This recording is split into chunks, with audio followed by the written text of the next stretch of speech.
be replaced temporarily, or what we say non-active or ad interim.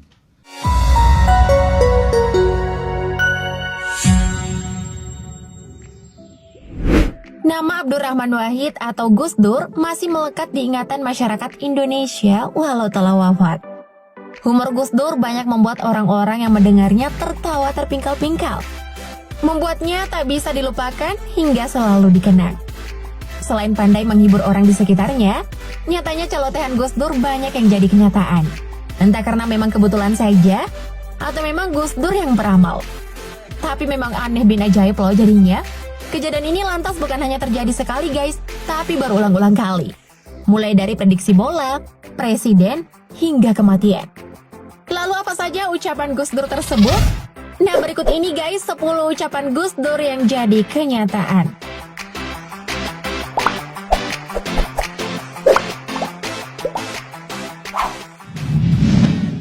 Jokowi jadi presiden. Kalau yang ini sudah sedang dibuktikan sekarang ya guys. Kejadian ini terjadi pada tanggal 8 Agustus 2006 ketika Gus Dur mampir ke rumah dinas wali kota Solo, yakni Jokowi yang baru menjabat selama 6 bulan. Lalu pada kesempatan itu Gus Dur berkata, siapapun yang dikehendaki rakyat, termasuk Pak Jokowi ini, kalau dia jadi wali kota yang bagus, kelak juga bisa jadi presiden. Jokowi pada waktu itu hanya senyum-senyum menanggapinya. Dan terbukti kan, sekarang Jokowi sudah jadi presiden, malahan sudah memasuki periode kedua loh.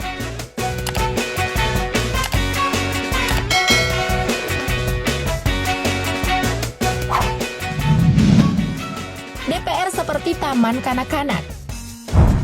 Kejadian ini terjadi ketika Gus Dur diminta pertanggungjawaban oleh DPR. Di hadapan para wakil rakyat ini, dengan lantang Gus Dur mengatakan bahwa DPR seperti taman kanak-kanak. Jika dilihat keadaan sekarang, emang iya kan guys, DPR bak taman kanak-kanak. Mulai dari kegiatannya yang sering sekali jalan-jalan, alih-alih kunjungan kerja. Kayak anak TK lagi tamasya aja ya. Belum lagi rebut-rebutan proyek di antara mereka, yang membuatnya seperti sedang memperebutkan mainan saja. Walaupun waktu itu banyak anggota DPR yang tersindir, namun banyak juga nih guys yang setuju dengan celotehan Gus Dur ini.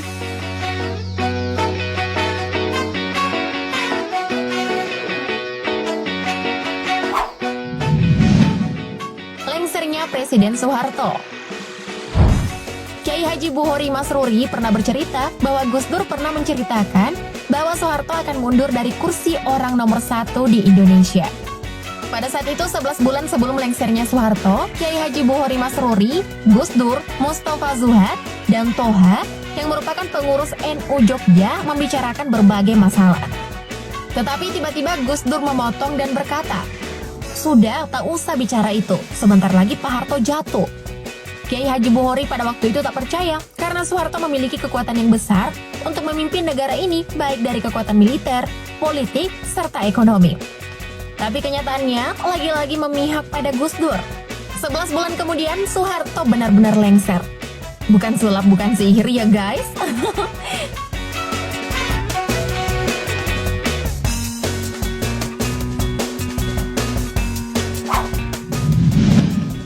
Menjadi presiden. Ucapan Gus Dur ini merupakan potongan cerita dari perbincangan Gus Dur dengan Luhut Panjaitan. Ceritanya kira-kira seperti ini nih. Suatu hari Luhut bertemu dengan Gus Dur saat hendak berangkat menjadi duta besar di luar negeri. Tiba-tiba Gus Dur berkata agar Luhut tak perlu berangkat jadi duta besar karena sebentar lagi Gus Dur menjadi presiden. Gus Dur lalu berkata, "Ini kiai saya ada 9 dan ada dari Lampung. Saya dapat bisikan kalau saya jadi presiden." Luhut pun acuh dengan celotehan Gus Dur dan tetap terbang menjadi duta besar. Tetapi bukan sulap, bukan sihir, Luhut kaget melihat nama Gus Dur berada di antara kandidat calon presiden di pemilu 1999. Walhasil, Gus Dur terpilih menjadi presiden pada tahun 1999. Wah, takjub nggak guys dengan Gus Dur?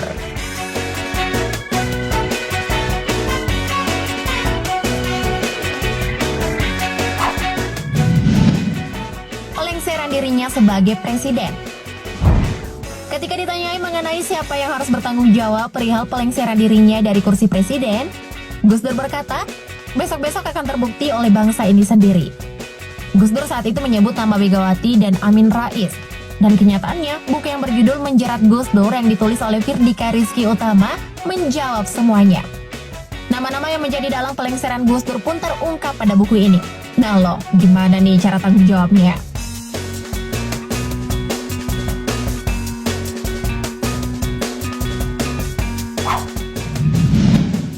Kiai Haji Said Akil menjadi ketua PBNU. Saat itu Gus Dur meminta Kiai Haji Said untuk menyediakan air putih dan roti tawar untuk sarapan. Setelah itu Gus Dur meminta Kiai Haji Said untuk membacakan kitab Ihya Ulumuddin. Tapi baru saja 2 paragraf, Gus Dur sudah mendengkur alias tidur guys. Setelah 5 menit kemudian ia terbangun, lalu berkata kepada Kiai Haji Said, "Sampean akan jadi ketua PBNU di atas usia 55 tahun." Celotehan Gus Dur tersebut lantas menjadi kenyataan guys. Kiai Haji Said terpilih pada Muktamar ke-32 NU di Makassar pada usia 56 tahun. Jangankan jadi ketua PBNU, usianya saja sesuai ucapan ya guys. Wah.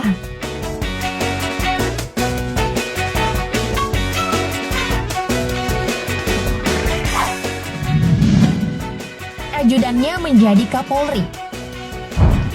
Pak Sutarman adalah ajudan Gus Dur yang dimaksud. Gus Dur pernah berkata kepada Pak Sutarman bahwa nanti Pak Tarman akan jadi Kapolda Metro. Setelah itu Pak Tarman akan menjadi Kapolri. Tetapi karena kebiasaannya menghibur orang-orang, Pak Tarman hanya tertawa guys mendengar celotehan Gus Dur itu. Bahkan Pak Tarman berkata bahwa bermimpi menjadi Kapolri saja dirinya belum pernah. Lalu tepat pada 23 Oktober 2013, Pak Sutarman ternyata memang resmi dilantik menjadi Kapolri oleh Presiden SBY. Ini nih guys, definisi omongan adalah doa.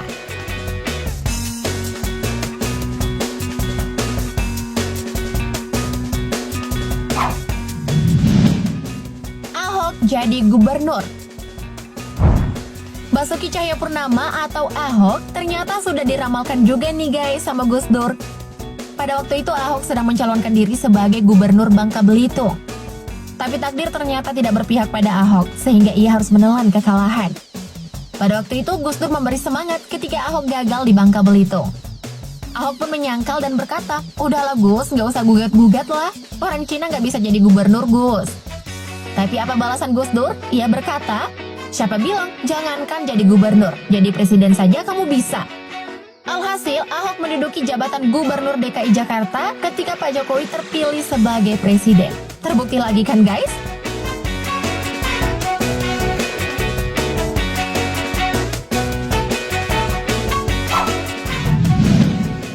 Skor Piala Dunia. Ketika muda, Gus Dur memang sangat menyenangi permainan sepak bola.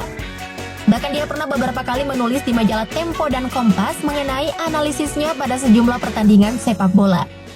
Uniknya nih guys, Gus Dur pernah memprediksi skor pertandingan sepak bola antara Brazil dan Skotlandia pada ajang Piala Dunia 1998, yakni akan berakhir 2-1 untuk Brazil. Walhasil, prediksi sangat tepat sasaran.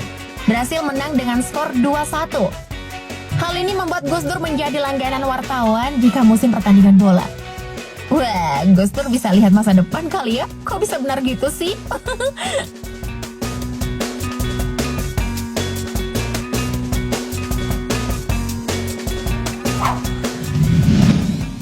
Prediksi kematiannya sendiri. Ucapan ini merupakan percakapan antara Gus Dur dengan Profesor Soehardi, yang merupakan guru besar UGM dan pernah menjadi dirjen di Departemen Kehutanan di era Gus Dur. Di ruang ICU, beberapa hari sebelum wafat, Gus Dur berkata, "Pak Hardi, saya titip bangsa ini, tolong ikut dikawal Pansus Senturi di DPR. Besok Kamis, saya akan pulang ke Tebuireng dengan diantar banyak orang. Saya sudah ditunggu oleh ayah saya di sana." Kamis kemudian, Gus Dur meninggal sesuai dengan perkataannya kepada Pak Hardi. Sebuah kematian yang begitu baik ya guys, insya Allah husnul khotimah. Amin. Karena berbagai ucapannya bak doa yang segera dikabulkan, sepertinya Gus Dur adalah manusia yang mempunyai karomah ya. Thank you update lovers.